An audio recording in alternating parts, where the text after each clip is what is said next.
Kaya pala kayo may maintenance. Ang kayang tanggalin ng operasyon, yung bukol. Eh yung pinagmulan, ba't ka nagkaroon ng bukol? Natanggal ba? Kaya pala ang bukol, kahit ipa-opera nyo, babalik lang ulit. Maglilipat-lipat lang siya sa parte ng katawan ng pasyente. Ang trabaho ng chemo at radiotherapy, papatayin niya lang ang cancer cells. Eh yung pinagmulan, paano ka nagkaroon ng cancer? Natanggal ba? Kaya pala yung pasyenteng may cancer, kahit ipa-opera nyo, ipa-chemo, ipa-radiotherapy nyo, bumabalik lang ulit ang cancer. So kung may kakilala kayo may bukol, sabihin nyo, wag ipagagalaw, wag ipapabiopsy. Ha, papuntahin nyo na lang po sa akin. Tutulungan natin, wala namang bayad eh. Yung mga may nag-i-insulin, ano trabaho ng insulin? Pinabababa niya lang ang bilang ng glucose o blood sugar sa katawan ng pasyente. Eh yung dahilan ba't umaangat ang blood sugar niya? Sira o mahina ang pancreas niya. Nare-repair ba yan ng insulin? Eh di habang buhay ang insulin. Ang trabaho ng dialysis, pinabababa niya lang ang bilang ng creatinine. Ano yung creatinine, Dok? Lason na nakahalo sa dugo.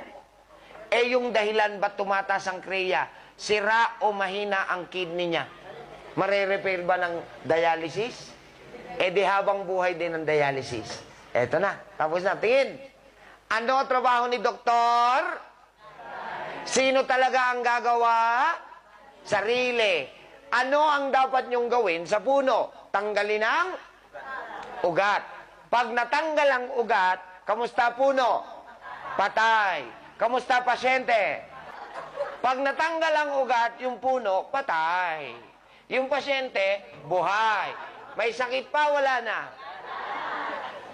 Pag wala ka ng sakit, kailangan mo pa bang bumili at uminom ng gamot? Pag hindi ka na bumibili at umiinom ng gamot, ano tawag sa'yo? Gumaling. Di ba pwedeng gumaling? Napakatagal nyo ng ginagamot ng inyong mga sakit. Siguro ito na yung tamang panahon at pagkakataon ng Panginoon na tingnan mo naman yung mas pinagmulan. Don't get rid of diseases. You go to the root cause and get rid of it. Pag tinanggal mo yung pinagmulan, wala nang sakit na lalabas. Siyempre may tanong, Dok, ano ba ang pinagmulan ng lahat ng sakit ng tao? Ito na. Nagkaroon ka ng mahinang organ sa loob ng iyong katawan. Siyempre may tanong dyan, paano nang hina yung organ namin, Dok? Di ba? Pinag-usapan na natin kanina na may mali kang nagawa sa buhay mo dati. Agree or disagree? Topic natin to kanina. Ang English nga pala nito, wrong lifestyles.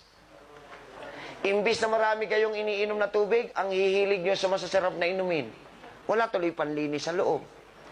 Imbis na natutulog ng maaga para nakakapagpahinga ang katawan, ang hilig nyo magpuyat.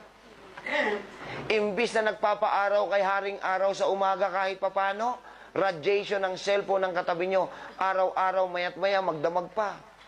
Dati alam na matatanda to, ang mga bata ipinapaarawan sa umaga. Tama ho ba? So bakit ibinibilad natin yung mga bata? Para tumibay ang buto, lumakas ang resistensya. Tama ba? At lumakas ang baga. Tingnan nyo ha, nung araw yon. Ngayon, tanghali na ang bata nasa loob pa ng kwartong naka-aircon. Ito, nakaranas kayo ngayon ng escalator at elevator. Second floor lang, ayaw nyo pa maghagdan. Alam nyo tawag dyan? Katamaran. Nakaranas kayo ng mga sasakyan na medyo mumurahin. Kabilang kanto na lang ang punta. Kailangan ba talaga nakaupo pa?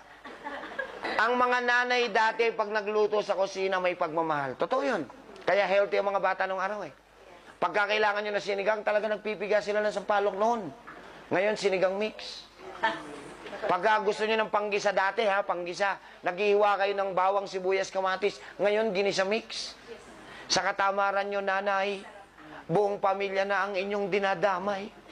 Malapit na rin silang magkasakit. Mamatay na naman.